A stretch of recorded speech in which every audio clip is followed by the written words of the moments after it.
Hi guys, आप सबका हमारी YouTube channel Tasmiya career academy पे स्वागत है। गाइस, आज जो हम आपको डिटेल देने जा रहे हैं वो देने जा रहे हैं इंडियन ओवरसीज बैंक रिक्रूटमेंट 2025 के नोटिफिकेशन के बारे में।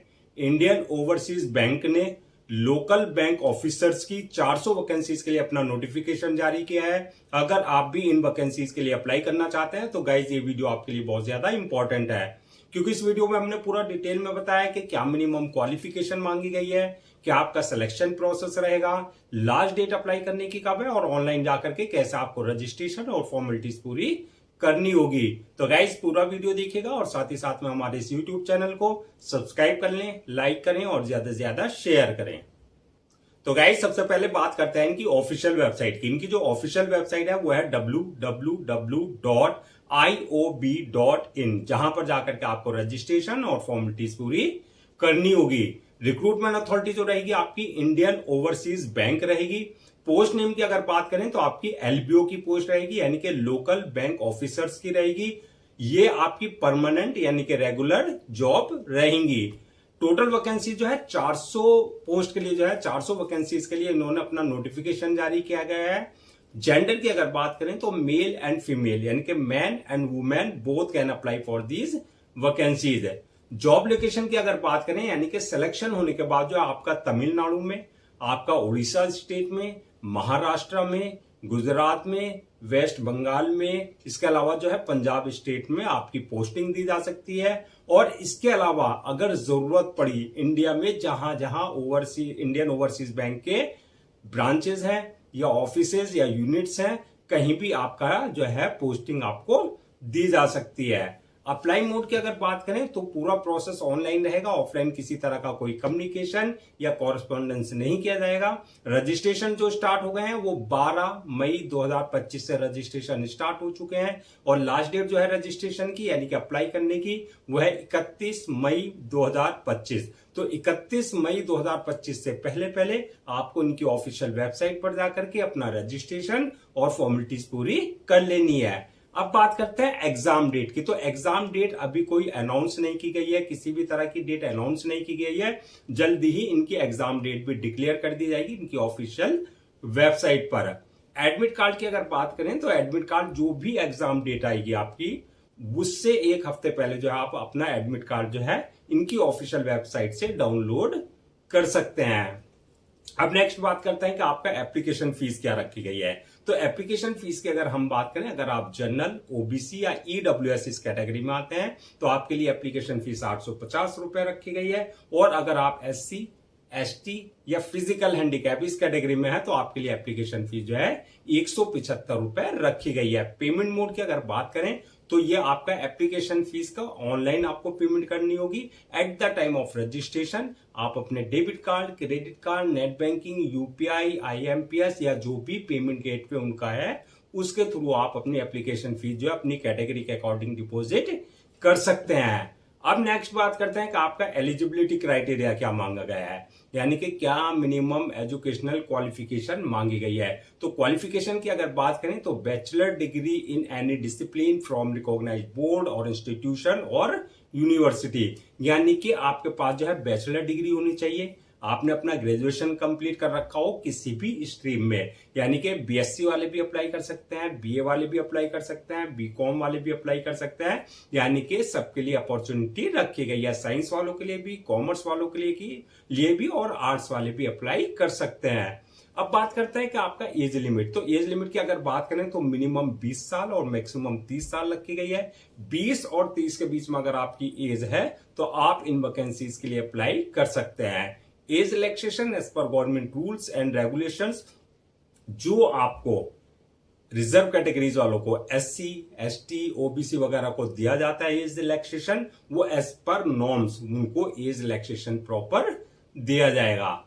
अब नेक्स्ट बात करते हैं कि आपकी जो है सिलेक्शन प्रोसेस क्या रहेगा। तो सिलेक्शन प्रोसेस की अगर बात करें हम तो इसमें मल्टीपल स्टेजेस रहेंगी जो आपको क्लियर करनी होगी।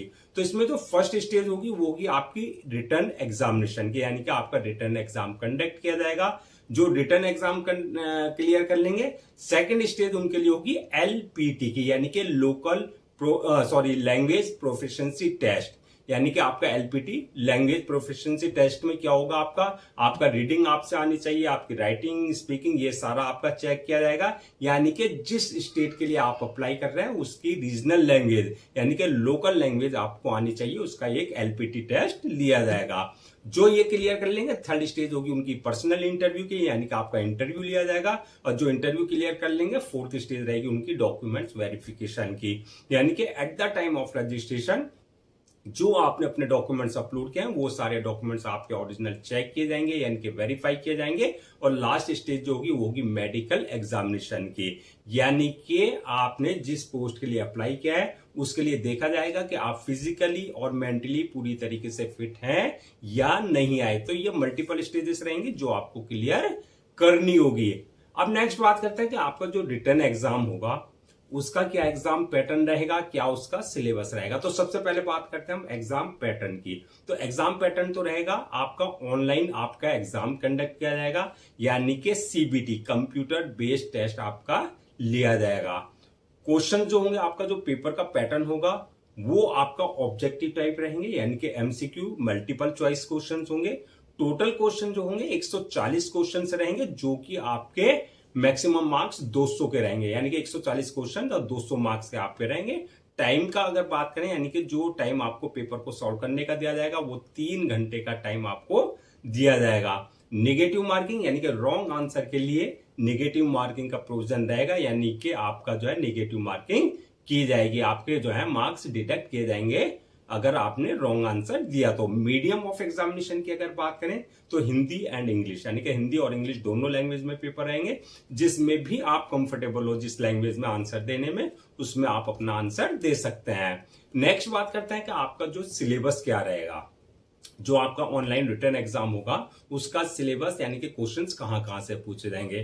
तो क्वेश्चंस के अगर सिलेबस की हम बात करें तो इंग्लिश लैंग्वेज से क्वेश्चंस रहेंगे, इसमें 40 क्वेश्चंस रहेंगे इंग्लिश से आपके, जो कि 40 ही मार्क्स के रहेंगे।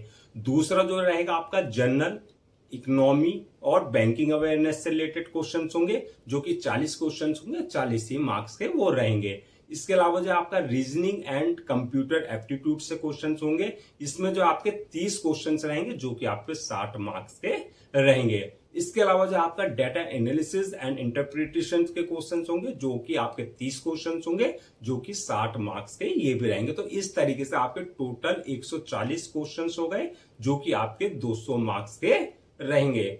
अब बात करते हैं कि फाइनल मेरिट लिस्ट किस बेसिस पे बनेगी। तो फाइनल मेरिट लिस्ट की अगर हम बात करें तो जो भी आपने रिटर्न एग्जाम में, जो आपका ऑनलाइन रिटर्न एग्जाम कंडक्ट किया गया है, उसमें जो भी मार्क्स आपने ऑब्टेन किए हैं, प्लस आपने जो इंटरव्यू में मार्क्स ऑब्टेन किया, उस बेसिस पे आपकी फाइनल मेरिट लिस्ट तैयार की जाएगी। अब नेक्स्ट बात करते हैं कि आपका सैलरी एंड अलाउंसेस की। तो सैलरी की अगर बात करें तो उसमें जो आपकी बेसिक सैलरी होगी, यानी कि स्टार्टिंग सैलरी, वो 48,480 से लेकर के 85,920 के बीच में रहेगी। यानी कि सिलेक्शन होने के बाद जो है, जैसे जैसे आपका एक्सपीरियंस हो जाएगा उसी हिसाब से आपका प्रमोशन और इंक्रीमेंट भी होता रहेगा। अलाउंसेस और अदर्स बेनिफिट्स की अगर बात करें, जो एक बैंक एम्प्लॉय को अलाउंसेस और अदर्स बेनिफिट्स दिए जाते हैं वो प्रॉपर आपको दिया जाएगा। जैसे अलाउंसेस में आपका डीए हुआ और टीए हुआ, इसके अलावा जो है पेंशन वगैरह जो भी है, और अदर्स बेनिफिट्स में जैसे मेडिकल फैसिलिटीज हुई, इंश्योरेंस कवर हुआ, जो भी ये है एक एम्प्लॉय को दिए जाते हैं, वो प्रॉपर सारे आपको जो है अलाउंसेस और अदर्स बेनिफिट्स दिए जाएंगे। अब बात करते हैं कि अगर हम इन वैकेंसीज को 400 वैकेंसीज को कैटेगरीज वाइज अगर ब्रेक डाउन करें, यानी कि किस कास्ट के लिए कितनी वैकेंसीज रखी गई है, तो इसमें जो है आपका जनरल वालों के लिए 162 वैकेंसीज रिजर्व रखी गई हैं, ओबीसी वालों के लिए 108 वैकेंसीज रखी गई हैं, एससी वालों के लिए 60 और एससी वालों के लिए 60 और एसटी वालों के लिए 30 और ईडब्ल्यूएस वालों के लिए 40 वैकेंसीज रिजर्व रखी गई है। तो इस तरीके से आपकी 400 वैकेंसी जो आपकी कैटेगरीज वाइज जो है फिल की जाएगी। अब बात करते हैं कि अप्लाई करने से पहले क्या क्या डॉक्यूमेंट्स आपको जो है रेडी रखना है। तो डॉक्यूमेंट्स की अगर बात करें, सबसे पहले जो आपके एकेडमिक सर्टिफिकेट्स है, चाहे वो 10th की मार्कशीट और 12th की मार्कशीट और उसका सर्टिफिकेट्स है, प्लस आपका जो है जो भी आपने ग्रेजुएशन किया है, चाहे आपने बीएससी किया है, चाहे बीकॉम किया है, चाहे आपने बीए किया है, चाहे आपने कोई और बैचलर डिग्री की है, जो आपने किया है, चाहे वो आपने सेमेस्टर वाइज किया है चाहे ईयर वाइज किया है, वो सारे डॉक्यूमेंट जो आपको पहले से स्कैन कॉपी करा करके रखने हैं। इसके अलावा जो है आपका बर्थ सर्टिफिकेट यानी कि 10th की मार्कशीट में अगर डेट ऑफ बर्थ अगर मेंशन नहीं है तो बर्थ सर्टिफिकेट आपके पास जो है कंसर्न अथॉरिटी से आपके पास होना चाहिए। कास्ट सर्टिफिकेट यानी कि SC ST OBC वगैरह का अगर आपने किसी भी तरह का कोई रिजर्वेशन लिया है तो कास्ट बेस्ड पे जो है आपका उससे रिलेटेड यानी कि कंसर्न अथॉरिटी और कंसर्न डिपार्टमेंट से आपके पास जो कास्ट सर्टिफिकेट आपके पास होना चाहिए। इसके अलावा डिसएबिलिटी सर्टिफिकेट यानी कि अगर आपने फिजिकल हैंडीकैप का किसी तरह का कोई रिजर्वेशन लिया है तो डिसएबिलिटी सर्टिफिकेट आपके पास जो कंसर्न अथॉरिटी से होना चाहिए। इसी तरीके से आपका इनकम सर्टिफिकेट यानी कि अगर आप EWS यानी कि इकोनॉमिकली वीकर सेक्शन का किसी भी तरह का कोई रिजर्वेशन ले रहे हैं तो इनकम सर्टिफिकेट आपके पास जो कंसर्न अथॉरिटी से आपके पास होना चाहिए। इसके अलावा ID प्रूफ, एड्रेस प्रूफ और जो है आपका passport size photo, signature, thumb impression, जो भी रिक्वायर्ड डॉक्यूमेंट्स हैं वो सारा जो है आपको पहले से स्कैन कॉपी करा करके रखने हैं। अब नेक्स्ट बात करते हैं कि आपका अप्लाई करने का क्या प्रोसीजर रहेगा।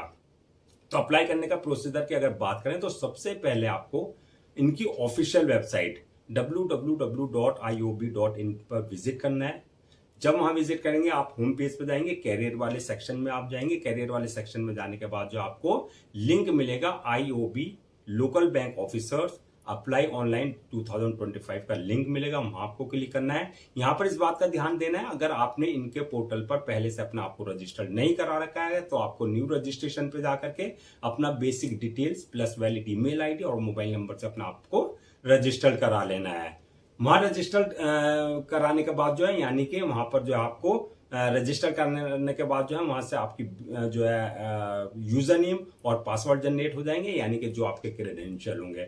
अगर ऑलरेडी आपने इनके पोर्टल पर अपने आपको रजिस्टर करा रखा है तो जो यूजर नेम पासवर्ड है यानी कि जो क्रेडेंशियल है उससे आपको लॉगिन करना है। लॉगिन करने के बाद जो आपका एप्लीकेशन फॉर्म आएगा उस एप्लीकेशन फॉर्म को जो है आपको वहां पर अपनी पूरी डिटेल्स फिल करनी होगी, जैसे आपका नाम, father name, mother name, date of birth, आपका एकेडमिक क्वालिफिकेशन, आपकी प्रोफेशनल क्वालिफिकेशन, आपका एक्सपीरियंस, आपकी डेट ऑफ बर्थ, जो भी रिक्वायर्ड डिटेल्स है वो आपको बिल्कुल एक्यूरेट फिल करनी होगी। जब डिटेल्स आप फिल कर देंगे नेक्स्ट ऑप्शन आएगा आपका पास जो है अपलोड योर डॉक्यूमेंट्स का, यानी कि जो भी आपके डॉक्यूमेंट्स है चाहे वो एकेडमिक सर्टिफिकेट्स है चाहे वो आपके बैचलर डिग्री के सर्टिफिकेट्स है या जो भी आपके डॉक्यूमेंट्स है वो सारे आपको डॉक्यूमेंट्स अपलोड करने हैं, साथ में पासपोर्ट साइज फोटो, सिग्नेचर वगैरह ये सारी चीजें जो है आपको उनके प्रेस्क्राइब फॉर्मेट यानी कि जो डायमेंशन है उसके अकॉर्डिंग जो है आपको सारे डॉक्यूमेंट जो है अपलोड करने होंगे। डॉक्यूमेंट्स अपलोड करने के बाद जो है नेक्स्ट ऑप्शन आएगा आपका जो है मेक पेमेंट का, यानी कि जो आपकी एप्लीकेशन फीस है आपको अपने debit card, credit card, net banking, UPI, IMPS या पेमेंट गेटवे जो भी उनका है उसके थ्रू आप अपनी एप्लीकेशन फीस जो अपने कैटेगरी के अकॉर्डिंग जो है डिपॉजिट कर सकते हैं। एप्लीकेशन फीस डिपॉजिट करने के बाद जो है आपके पास नेक्स्ट ऑप्शन आएगा आपका फॉर्म को सबमिशन का, यानी कि अपलोड करने का।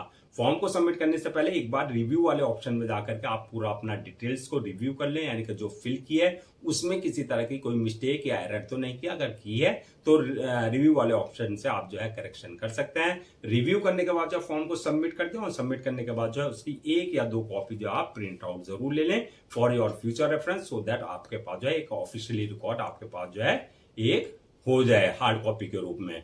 तो गाइस ये थी आपकी जो है इंडियन ओवरसीज बैंक रिक्रूटमेंट 2025 के नोटिफिकेशन की डिटेल, जो कि आपकी LBO यानी कि लोकल बैंक ऑफिसर्स की पोस्ट के लिए जारी किया गया था। आई होप आपके सारे डाउट्स क्लियर हो गए होंगे। अगर अब भी आपको किसी तरह का कोई डाउट है, क्वेरी है या कंफ्यूजन है तो आप हमसे कमेंट सेक्शन में पूछ सकते हैं, हम उसका रिप्लाई जरूर देंगे। मैं एक बार फिर से आपको रजिस्ट्रेशन डेट और लास्ट डेट रजिस्ट्रेशन की रिमाइंड करा देता हूं, सो दैट आप उसे नोट डाउन कर लें। रजिस्ट्रेशन जो स्टार्ट हो गए हैं 12 मई 2025 से रजिस्ट्रेशन स्टार्ट हो चुके हैं और लास्ट डेट जो है रजिस्ट्रेशन की यानी कि अप्लाई करने की 31 मई 2025 है। तो 31 मई 2025 से पहले आप उनकी ऑफिशियल वेबसाइट पर जाकर के अपना रजिस्ट्रेशन और फॉर्मेलिटीज पूरी कर लेनी है। गाइज हम आपके लिए जितने भी गवर्नमेंट जॉब्स हैं, गवर्नमेंट एग्जाम्स हैं, उससे रिलेटेड जितने भी अपडेट्स होते हैं उस पर वीडियोज लेकर के आते हैं। इसके साथ साथ जो प्रॉपर कैरियर गाइडेंस पे आपके लिए वीडियोज लेकर के आते हैं। अगर आप भी चाहते हैं कि आपको प्रॉपर कैरियर गाइडेंस मिलती रहे, साथ ही साथ में आपको गवर्नमेंट जॉब्स और गवर्नमेंट एग्जाम्स के पूरे अपडेट्स मिलते रहे, तो आप लोगों से मेरी रिक्वेस्ट है आप हमारे इस यूट्यूब चैनल को सब्सक्राइब कर लें, लाइक करें और ज्यादा से ज्यादा शेयर करें।